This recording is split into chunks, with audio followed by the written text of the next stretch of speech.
हे Malay पर्वत से आने वाली शीतल मंद सुगंधित वायु, तू किससे मिलने को इतनी व्याकुल है, जो इतनी तीव्र गति से भागी चली आ रही है।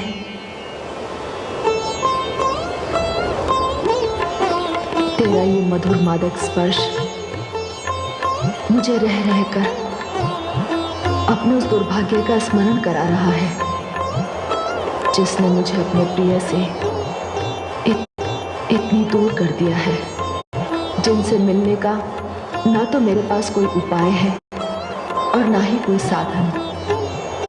और अपने भाग्य को सराहती हुई यहाँ तू मेरे इन हाथों को छूकर जा रही है। तो मेरे आराध्य देव के चरण स्पर्श करना, कदाचित मेरी दशा को समझ जाए।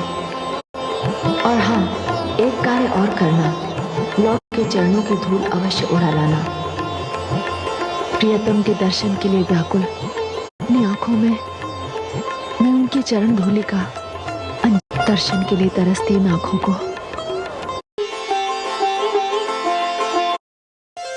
और यहाँ?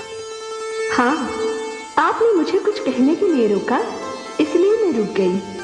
क्यों मेरा उपहास कर रही हो? मेरे कहने से भला वायु रुक सकती है क्या? क्यों नहीं रुकेगी?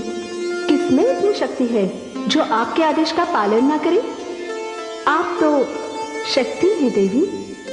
नहीं, यदि मैं शक्ति होती और जिसकी होती, आप उन्हें कैसे जानती हैं? मलय भाई,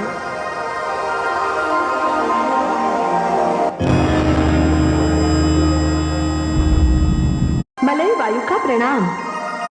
आप सारे संसार की निस्वार्थ सेवा करती हैं।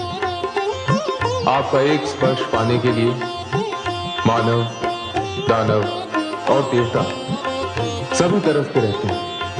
प्रजापति दक्ष का विरोध आपके लिए बढ़ता जा रहा है, वैसे वैसे देवी गौरी की आपके प्रति आस्था और भक्ति बढ़ती जा रही है। भोलेनाथ, वियोगिनी का दुख मुझसे देखा नहीं गया, इसलिए उनका संदेश लेकर यहाँ आ गई। अब आज्ञा दीजिए। प्रणाम। ठहरे देवी। देवी, गौरी का संदेश तो आपने मुझ तक पहुंचा दिया। अब मेरा उत्तर भी लेते जाइए। जाकर गौरी के कान में कहना कि उसके बिना खिले हुए कमल वर्षों की तरह लगते हैं। वर्षा ऐसी लगती है मानो आकाश से खौलता हुआ तेल बरस रहा हो। पहले जो कुछ भी अच्छा लगता था, अब वही पीड़ा देने वाला लगता है। वासंती पवन भी सांप की फुंकार लगती है।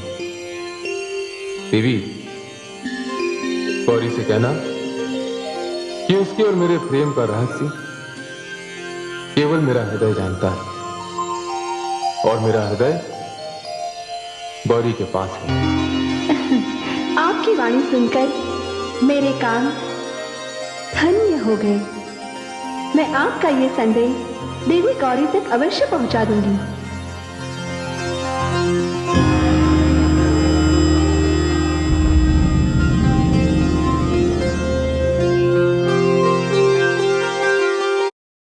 पुत्री गौरी,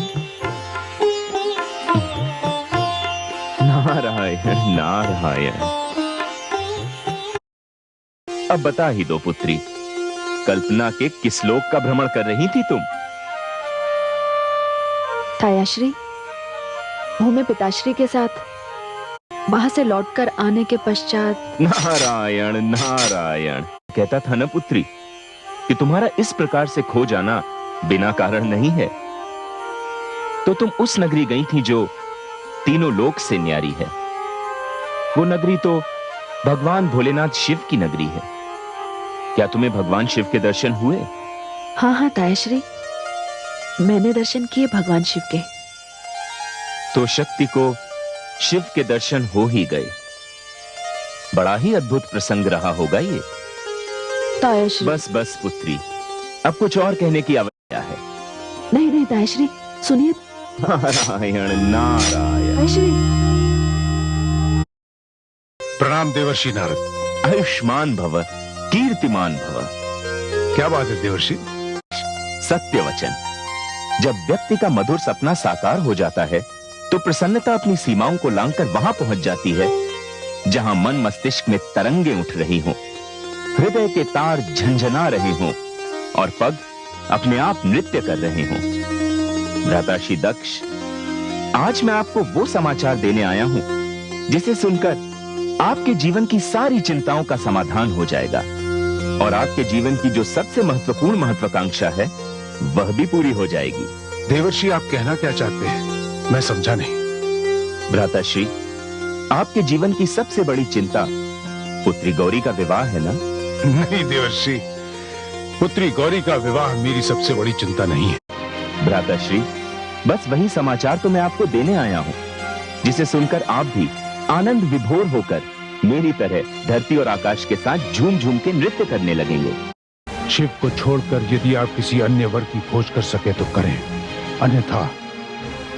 भ्राताश्री, मेरा तो सुझाव यही है कि आप भगवान शिव को ही अपना जामाता स्वीकार कर लें। चुप रहिए। मैं तो चुप रह लूंगा भ्राताश्री, किंतु होनी भी चुप रहेगी या नहीं इसमें मुझे संदेह है। नारायण नारायण।